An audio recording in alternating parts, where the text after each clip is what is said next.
Right, ladies and gents, welcome to the 10th of November. It's Tuesday and we're doing a bit of subsoiling. Hopefully.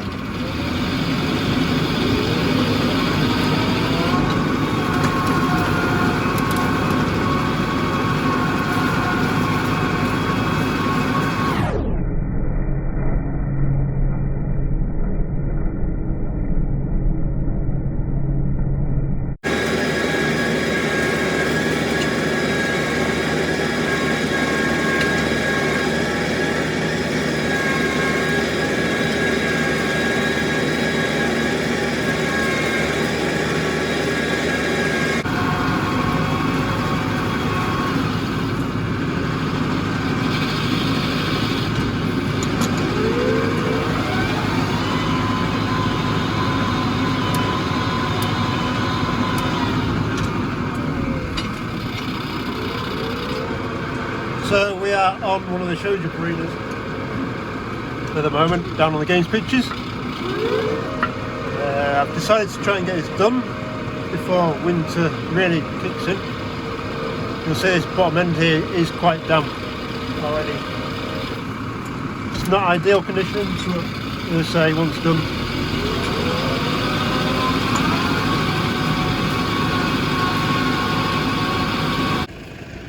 I have the T5 and I have our mower on the back, just there. So I've decided today we'll give this a go in here. This field is now empty for the winter.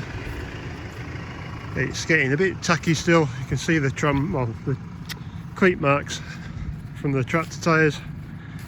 They're not bad, they've just cut the top surface, and by the time winter's done you won't know. So we're going in about a foot or so, and this is what we're getting. So still a bit like the other field we had. There's about a 2-inch lump that comes up first, and then it seems to be softer down below. It's definitely drier below. It's pulling out on the mower plough just dry, which is a good sign. In fact, it's sandy below me. So it's not doing a bad job.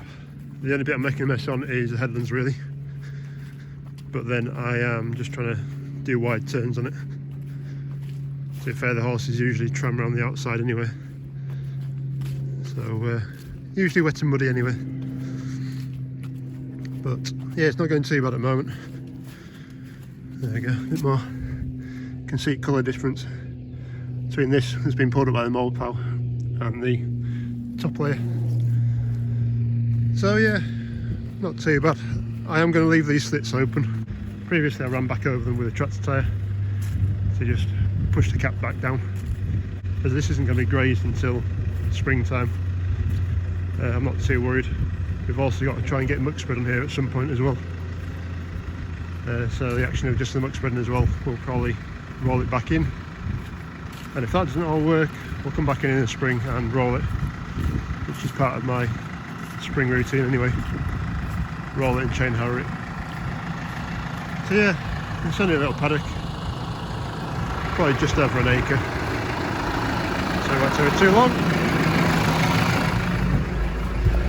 Right, we'll sit you a bit and you can watch me mower plough.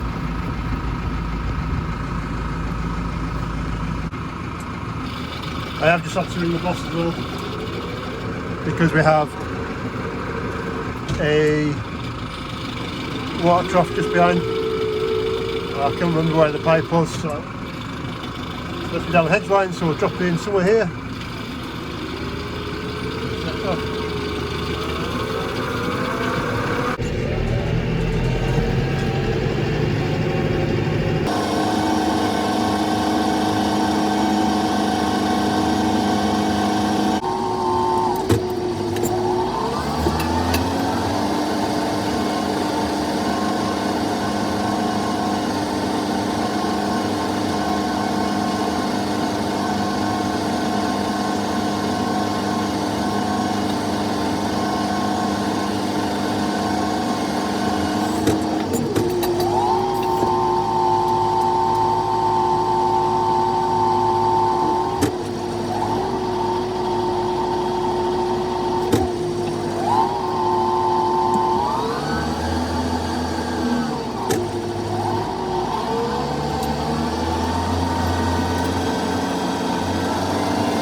Right, so we're done.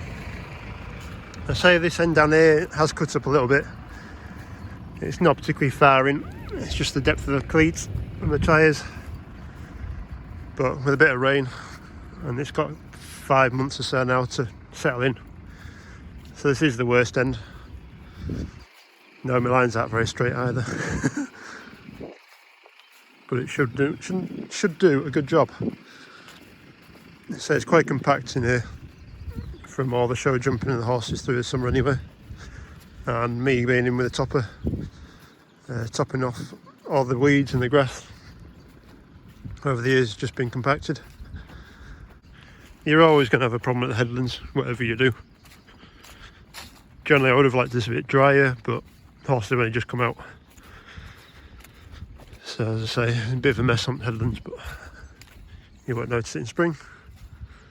And by the time we're done, so hopefully we'll get that field, and that field done. And I'll be an happy boy. It should give us a couple of years then. Right, we're in here. Quick update. Still no cutting edge. 2 weeks on, it still hasn't come. I thought I'd been here yesterday or today, but it's not. So that's a pain. We have moved on a bit there. We have got 2 bearings. 2 bearings for the roller for the flail mower. And I've just managed to get the inside of that bearing out. So hopefully all we need to do now is get that finally out, pop this one in. Not a cheap bearing either. Luckily I've been, you can see I've been actually welding this, trying to heat this up, the internal of it, to try and loosen all the rubbish off from the inside. So I've gone through 2 welding rods, that's what, and literally just welded on the inside to get the heat into it, which has luckily just burnt off all the rubbish on the inside. Then put it under a hot tap as well to try and cool this quicker than the outside as well, because the outside was getting hot, and then break the hell out of it.